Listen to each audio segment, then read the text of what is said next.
Electronics రంగంలో గత 20 సంవత్సరాలుగా నూజివీడులో ప్రభంజనం సృష్టిస్తున్నది శ్రీవత్స ఎలక్ట్రానిక్స్ నూజివీడు.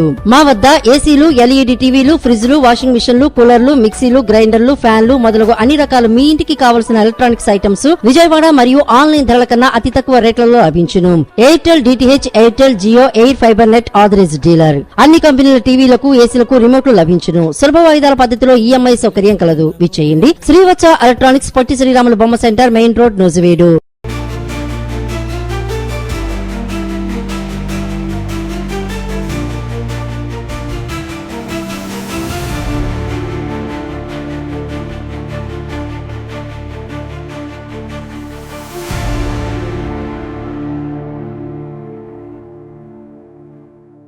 నేటి నుంచి పట్టాలెక్కనున్న రాయలసీమ స్టీల్ ప్లాంట్ పనులు. సున్నపురాళ్లపల్లె వద్ద సీఎం చంద్రబాబు భూమి పూజ. 16,350 కోట్ల భారీ పెట్టుబడితో జేఎస్డబ్ల్యూ రాయలసీమ సమగ్ర ఉక్కు కర్మాగారం. రాయలసీమ పారిశ్రామిక అభివృద్ధిలో మరో కీలక ఘట్టానికి నేడు శ్రీకారం చుట్టబడింది. వైఎస్ఆర్ కడప జిల్లాలోని జమ్మలమడుగు మండలం సున్నపురాళ్లపల్లె, పెద్దదండూరు గ్రామాల సమీపంలో జేఎస్డబ్ల్యూ రాయలసీమ సమగ్ర ఉక్కు కర్మాగారం నిర్మాణ పనులు ముఖ్యమంత్రి చంద్రబాబు భూమి పూజ నిర్వహించారు. కేంద్ర మంత్రులు, రాష్ట్ర మంత్రులు, ప్రజా ప్రతినిధులు, పరిశ్రమల శాఖ అధికారులు, జేఎస్డబ్ల్యూ సంస్థ ప్రతినిధులు ఈ కార్యక్రమంలో పాల్గొన్నారు. మొత్తం 16,350 కోట్ల పెట్టుబడితో ఈ ప్రాజెక్టు 2 దశల్లో నిర్మించబడనుంది. ఈ ప్రాజెక్టు రాయలసీమ ప్రాంతానికి ఎంత ముఖ్యమైనదిగా ప్రభుత్వం పేర్కొంది. చాలా సంవత్సరాలుగా ఈ ప్రాంత ప్రజలు ఎదురు చూస్తున్న ఉక్కు కర్మాగారం ఇప్పుడు నిర్మాణ దశలోకి అడుగుపెట్టడం ఆనందకర పరిణామం అని ముఖ్యమంత్రి తెలిపారు. పరిశ్రమల ద్వారా ఉపాధి అవకాశాలు పెరగడంతో పాటు రాయలసీమ ఆర్థికాభివృద్ధికి ఇది బలమైన పునాది అవుతుందని ఆయన చెప్పారు. భూమి పూజ కార్యక్రమం వేద మంత్రాల నడుమ ప్రారంభమైంది. సాంప్రదాయ పద్ధతిలో పూజలు నిర్వహించిన అనంతరం ముఖ్యమంత్రి శంకుస్థాపన చేశారు. అనంతరం ప్రాజెక్టుకు సంబంధించిన నమూనాలను పరిశీలించి అధికారులతో చర్చించారు. నిర్మాణ పనులను వేగంగా పూర్తి చేసి నిర్ణీత గడువులోపు ఉత్పత్తి ప్రారంభించేలా చర్యలు తీసుకోవాలని సూచించారు. ఈ సమగ్ర ఉక్కు కర్మాగారాన్ని జేఎస్డబ్ల్యూ ఆంధ్రప్రదేశ్ స్టీల్ లిమిటెడ్ సంస్థ అభివృద్ధి చేయనుంది. మొదటి దశలో 4,500 కోట్ల పెట్టుబడి, రెండో దశలో 11,850 కోట్ల పెట్టుబడితో ప్రాజెక్టు విస్తరణ చేపట్టనున్నారు. పూర్తి స్థాయిలో నిర్మాణం పూర్తయిన తరువాత సంవత్సరానికి సుమారు 20 లక్షల టన్నుల ఉక్కు ఉత్పత్తి చేసే సామర్థ్యం ఈ ప్లాంట్ కి ఉంటుంది. వాణిజ్య ఉత్పత్తిని 2028 మార్చి నాటికి ప్రారంభించాలనే లక్ష్యంతో పనులను కొనసాగుతున్నాయి. ఈ ప్రాజెక్ట్ ఆధునిక గ్రీన్ స్టీల్ సాంకేతికతో నిర్మించబడనుంది. విద్యుత్ ఆధారిత ఎలక్ట్రానిక్ ఫార్నేస్ విధానాన్ని ఉపయోగించడం ద్వారా పర్యావరణంపై ప్రభావాన్ని తగ్గించేలా రూపకల్పన చేశారు. పునరుత్పాదక విద్యుత్ వినియోగానికి కూడా ఇందులో ప్రాధాన్యం ఇవ్వనున్నట్లు సంస్థ ప్రతినిధులు తెలిపారు. ముఖ్యమంత్రి చంద్రబాబు మాట్లాడుతూ, పరిశ్రమలు రావడం అంటే కేవలం ఒక కర్మాగారం నిర్మించడం మాత్రమే కాదని, దీనితో పాటు వేలాది కుటుంబాలకు ఉపాధి, చిన్న వ్యాపారులకు అవకాశం, రవాణా, గిడ్డంగులు, హోటళ్లు, సేవా రంగం వంటి అనేక రంగాల్లో అభివృద్ధి జరుగుతోందని చెప్పారు. రాయలసీమ పారిశ్రామికంగా బలోపేతం చేయడానికి ప్రభుత్వం ప్రత్యేక ప్రణాళికలతో ముందుకు సాగుతోందని తెలిపారు. ఈ ఉక్కు కర్మాగారం ద్వారా ప్రత్యక్షంగా, పరోక్షంగా పెద్ద సంఖ్యలో ఉపాధి అవకాశాలు ఏర్పడనున్నాయి. స్థానిక యువతకు నైపుణ్య శిక్షణ అందించి పరిశ్రమల్లో ఉద్యోగాలు కల్పించే దశగా కూడా చర్యలు చేపట్టనున్నట్లు అధికారులు తెలిపారు. నిర్మాణ దశలోనే అనేక మందికి ఉపాధి లభించనుంది. ప్రాజెక్టు నిర్మాణానికి అవసరమైన రహదారులు, విద్యుత్, నీటి సౌకర్యాలు, ఇతర మౌలిక వసతులను ప్రభుత్వం వేగంగా కల్పిస్తోంది. పరిశ్రమలకు అనుకూల వాతావరణం కల్పించడం ద్వారా మరిన్ని పెట్టుబడులను రాష్ట్రానికి తీసుకురావడమే ప్రభుత్వ లక్ష్యమని పరిశ్రమల శాఖ అధికారులు తెలిపారు. రాయలసీమలో ఉక్కు కర్మాగారం ఏర్పాటుతో అనుబంధ పరిశ్రమలు కూడా పెద్ద సంఖ్యలో వచ్చే అవకాశం ఉందని నిపుణులు భావిస్తున్నారు. విడిభాగాల తయారీ, రవాణా, యంత్రాలు నిర్వహణ, గిడ్డంగులు నిర్మాణం, సేవా రంగం వంటి అనేక రంగాల్లో కొత్త అవకాశాలు ఏర్పడతాయని అంచనా వేస్తున్నారు. ప్రభుత్వం ప్రకటించిన పారిశ్రామిక విధానానికి దేశీయ, అంతర్జాతీయ కంపెనీల నుంచి మంచి స్పందన లభిస్తున్నట్లు అధికారులు తెలిపారు. ఇప్పటికే పలు కంపెనీలు రాష్ట్రంలో పెట్టుబడులకు ముందుకు వస్తున్నాయని, రాయలసీమ స్టీల్ ప్లాంట్ కూడా ఆ దశలో ఒక ముఖ్యమైన అడుగుగా నిలుస్తోందని పేర్కొన్నారు. కార్యక్రమంలో పాల్గొన్న కేంద్ర మంత్రులు మాట్లాడుతూ, ఆంధ్రప్రదేశ్ పారిశ్రామిక అభివృద్ధికి కేంద్ర ప్రభుత్వం అవసరమైన సహకారం అందిస్తోందని చెప్పారు. రాష్ట్రంలో భారీ పెట్టుబడులు రావడం దేశ ఆర్థిక అభివృద్ధికి కూడా ఉపయోగపడుతుందని అభిప్రాయపడ్డారు. ఈ ప్రాజెక్ట్ పూర్తయిన తర్వాత రాయలసీమ ప్రాంతం దేశంలోని ప్రధాన ఉక్కు తయారీ కేంద్రాల్లో ఒకటిగా ఎదిగే అవకాశం ఉందని పరిశ్రమ నిపుణులు అభిప్రాయపడుతున్నారు. స్థానిక ఆర్థిక వ్యవస్థ బలోపేతం కావడంతో పాటు యువతకు మెరుగైన ఉపాధి అవకాశాలు లభిస్తాయని వారు తెలిపారు.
మెసేజింగ్ యాప్లపై కేంద్రం నిఘా మరింత పెంపు. సిగ్నల్, టెలిగ్రామ్ కు ఐటీ శాఖ నోటీసులు. యూజర్ నేమ్ ఫీచర్ పై పూర్తి వివరణ కోరిన కేంద్ర ప్రభుత్వం. వినియోగదారుల భద్రత, సైబర్ మోసాల నివారణపై ప్రత్యేక దృష్టి. దేశంలో డిజిటల్ భద్రతకు మరింత ప్రాధాన్యం ఇస్తున్న కేంద్ర ప్రభుత్వం ప్రముఖ మెసేజింగ్ యాప్లపై తన పరిశీలనను మరింత విస్తరించింది. ఇటీవలి వాట్సాప్ కు యూజర్ నేమ్ ఫీచర్ పై నోటీసులు పంపిన కేంద్ర ఎలక్ట్రానిక్స్ మరియు సమాచార సాంకేతిక శాఖ ఇప్పుడు టెలిగ్రామ్ మరియు సిగ్నల్ యాప్లకు అధికారిక నోటీసులు జారీ చేసింది. ఈ రెండు యాప్లలో ఇప్పటికే అందుబాటులో ఉన్న యూజర్ నేమ్ విధానం ఎలా పనిచేస్తోంది, వినియోగదారుల భద్రత కోసం ఎలాంటి చర్యలు తీసుకుంటారు, మోసాలను ఎలా అడ్డుకుంటారనే అంశంపై పూర్తి వివరాలు ఇవ్వాలని కేంద్రం కోరింది. ప్రస్తుతం టెలిగ్రామ్, సిగ్నల్ వంటి యాప్లలో మొబైల్ నంబర్ను అందరికీ చూపించకుండా యూజర్ నేమ్ ద్వారా ఇతరులతో సంప్రదించే అవకాశం ఉంది. ఈ విధానం వ్యక్తిగత గోప్యతకు కొంత రక్షణ లభిస్తుందని చాలా మంది భావిస్తున్నారు. అయితే అదే సమయంలో కొందరు తప్పుడు పేర్లతో ఖాతాను సృష్టించి ప్రజలను మోసం చేసే అవకాశం కూడా ఉందని కేంద్ర ప్రభుత్వం ఆందోళన వ్యక్తం చేసింది. అందుకే ఫీచర్ కు సంబంధించి భద్రతా వ్యవస్థపై వివరాలు కోరింది. ఐటీ కేంద్ర శాఖ పంపిన నోటీసుల్లో ముఖ్యంగా 3 అంశాలపై స్పష్టమైన విచారణ కోరినట్లు సమాచారం.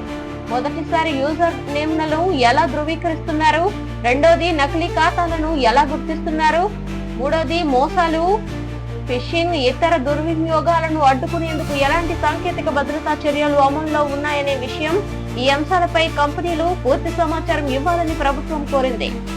ఇటీవలి దేశంలో సైబర్ నేరాలు గణనీయంగా పెరుగుతున్నాయని అధికారులు గుర్తిస్తున్నారు.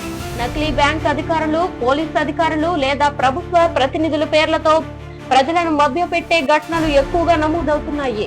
ఫోన్ కాల్స్, సందేశాలు, నకిలీ లింకులు, తప్పుడు గుర్తింపులు ద్వారా మోసాలు జరుగుతున్నాయని గుర్తింపు సంస్థలు చెబుతున్నాయి.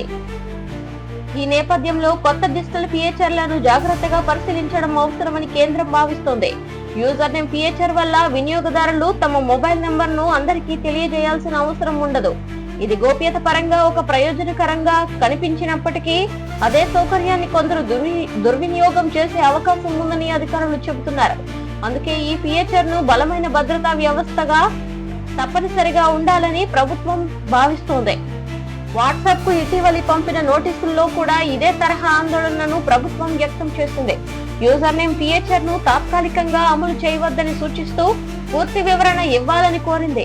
ఇప్పుడు అదే అంశంపై టెలిగ్రామ్, సిగ్నల్ సంస్థల నుంచి కూడా సమాధానాలు కోరడం ద్వారా ప్రభుత్వం అన్ని ప్రధాన మెసేజింగ్ వేదికలపై ఒకే విధమైన పరిశీలనను కొనసాగిస్తున్నట్లు స్పష్టమైంది. టెలిగ్రామ్ మరియు సిగ్నల్ ప్రపంచవ్యాప్తంగా కోట్లాది మంది వినియోగిస్తున్న మెసేజింగ్ యాప్లు. ముఖ్యంగా భద్రత, గోప్యతకు ప్రాధాన్యం ఇచ్చే వినియోగదారులు ఈ యాప్లను ఎక్కువగా ఉపయోగిస్తున్నారు. భారతదేశంలో కూడా ఈ యాప్ల వినియోగం పెరుగుతున్న నేపథ్యంలో కేంద్రం మరింత జాగ్రత్తగా వ్యవహరిస్తోంది. డిజిటల్ భద్రత నిపుణుల అభిప్రాయం ప్రకారం గోప్యతను కాపాడడం ఎంత ముఖ్యమో మోసాలను అడ్డుకోవడం కూడా అంతే ముఖ్యమని వారు చెబుతున్నారు. అందువల్ల వినియోగదారుల గోప్యతకు భయం కలగకుండా అదే సమయంలో నకిలీ ఖాతాలను నియంత్రించే సమతుల్యత విధానం అవసరమని సూచిస్తున్నారు. కేంద్ర ప్రభుత్వం పంపిన నోటీసులకు టెలిగ్రామ్, సిగ్నల్ సంస్థలు తమ సాంకేతిక భద్రతా వ్యవస్థలు, వినియోగదారుల రక్షణ చర్యలు, నకిలీ ఖాతాల నియంత్రణ విధానాలపై సమగ్ర విచారణ ఇవ్వనున్నట్లు సమాచారం. ఆ సమాధానాలను పరిశీలించిన తరువాత తదుపరి చర్యలు ప్రభుత్వం నిర్ణయం తీసుకునే అవకాశం ఉంది. ప్రస్తుతం సాధారణ వినియోగదారులు తమ ఖాతాల భద్రత కోసం బలమైన పాస్కోడ్లు వినియోగించడం, 2 దశల భద్రతను ప్రారంభించడం, తెలియని వ్యక్తుల నుంచి వచ్చే సందేశాలు లేదా లింకులను జాగ్రత్తగా పరిశీలించడం, వ్యక్తిగత వివరాలను ఎవరికైనా పంపే ముందు ధృవీకరించుకోవడం వంటి జాగ్రత్తలు తీసుకోవాలని సైబర్ భద్రతా నిపుణులు సూచిస్తున్నారు. ఈ పరిణామంతో దేశంలో డిజిటల్ సేవలు, వినియోగదారుల గోప్యత, సైబర్ భద్రత, సాంకేతిక నియంత్రణ వంటి అంశాలపై మరోసారి విస్తృత చర్చ ప్రారంభమైంది. వినియోగదారుల భద్రతను కాపాడుతూ సాంకేతిక అభివృద్ధిని ప్రోత్సహించే సమతుల్య విధానమే అవసరమని పలువురు నిపుణులు అభిప్రాయపడుతున్నారు.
ఆధారిత కల్పిత తీర్పులు న్యాయ వ్యవస్థకు ప్రమాదకరం. దివాలా కేసులో ఎన్సీఎల్టీ నిర్ణయాలు రద్దు చేసిన సుప్రీంకోర్టు. ధృవీకరించని ఏఐ సమాచారం ఆధారంగా తీర్పును ఇవ్వొద్దని కీలక నిర్ణయం. దేశ న్యాయ వ్యవస్థలో కృత్రిమ మేధస్సు వినియోగంపై భారత సుప్రీంకోర్టు కీలక వ్యాఖ్యలు చేసింది. దివాలా చట్టానికి సంబంధించిన ఒక కేసును విచారించిన సందర్భంగా ఏఐ సృష్టించిన కానీ వాస్తవంలో లేని న్యాయ తీర్పులను ఆధారంగా తీసుకుని జాతీయ కంపెనీ న్యాయ ట్రైబ్యునల్ మరియు జాతీయ కంపెనీ న్యాయ అప్పీలేట్ ట్రైబ్యునల్ ఇచ్చిన నిర్ణయాలను సుప్రీంకోర్టు రద్దు చేసింది. ధృవీకరించని ఏఐ సమాచారాన్ని న్యాయ నిర్ణయాలకు ఆధారంగా ఉపయోగించడం న్యాయ ప్రక్రియకు తీవ్రమైన నష్టం కలిగించవచ్చని అత్యున్నత న్యాయస్థానం హెచ్చరించింది. ఈ కేసు విచారణ సందర్భంగా సంబంధిత ట్రైబ్యునల్ ఉత్తర్వుల్లో వాస్తవంగా లేని కొన్ని న్యాయ తీర్పులను ఉదాహరించిన విషయం సుప్రీంకోర్టు దృష్టికి వచ్చింది.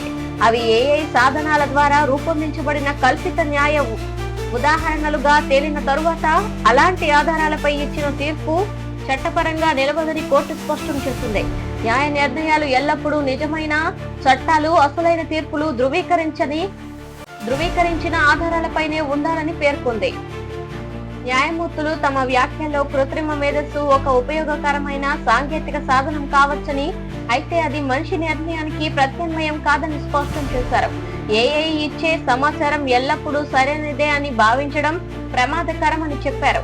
ఏఐ కొన్ని సందర్భాల్లో వాస్తవంలో లేని సమాచారాన్ని కూడా నమ్మకంగా చూపించే అవకాశం ఉందని, అందుకే ప్రతి సమాచారం తప్పనిసరిగా పరిశీలించాల్సిన అవసరం ఉందని వివరించారు. దివాలా చట్టానికి సంబంధించిన ఈ కేసులో ఎన్సీఎల్టీ ఇచ్చిన తీర్పును తర్వాత ఎన్సీఎల్టీఏ కూడా సమర్థించింది. అయితే సుప్రీంకోర్టు విచారణలో ఆ తీర్పులో పేర్కొన్న కొన్ని న్యాయ ఉదాహరణలు అసలు లేనివని తేల్చింది. దీంతో 2 ట్రైబ్యునల్ ఉత్తర్వులను రద్దు చేస్తూ కేసును మళ్లీ కొత్తగా విచారించాలని ఆదేశించింది. సుప్రీంకోర్టు ఈ సందర్భంగా ఒక ముఖ్యమైన విషయం గుర్తు చేసింది. ఆధునిక సాంకేతికతను పూర్తిగా వ్యతిరేకించడం తమ ఉద్దేశం కాదని, కానీ న్యాయ వ్యవస్థలో ఉపయోగించే ప్రతి సమాచారం నిజమైదేనా కాదా అనే విషయాన్ని తప్పనిసరిగా ధృవీకరించాలనే బాధ్యత న్యాయవాదులు, న్యాయస్థానాలపై ఉందని పేర్కొంది. మానవ పరిశీలన లేకుండా ఏఐ సమాచారాన్ని నేరుగా ఉపయోగించడం సరైన పద్ధతి కాదని స్పష్టం చేసింది. న్యాయ వ్యవస్థపై ప్రజలకు ఉన్న విశ్వాసాన్ని కాపాడడం అత్యంత ముఖ్యమని సుప్రీంకోర్టు పేర్కొంది. వాస్తవంలో లేని తీర్పులను ఆధారంగా తీసుకుని నిర్ణయాలు ఇస్తే న్యాయ వ్యవస్థపై ప్రజల నమ్మకం దెబ్బతింటుందని హెచ్చరించింది. అందుకే ఇలాంటి విషయాల్లో ఎలాంటి నిర్లక్ష్యానికి తావు ఉండకూడదని తెలిపింది. కోర్టు మరో కీలక వ్యాఖ్య కూడా చేసింది.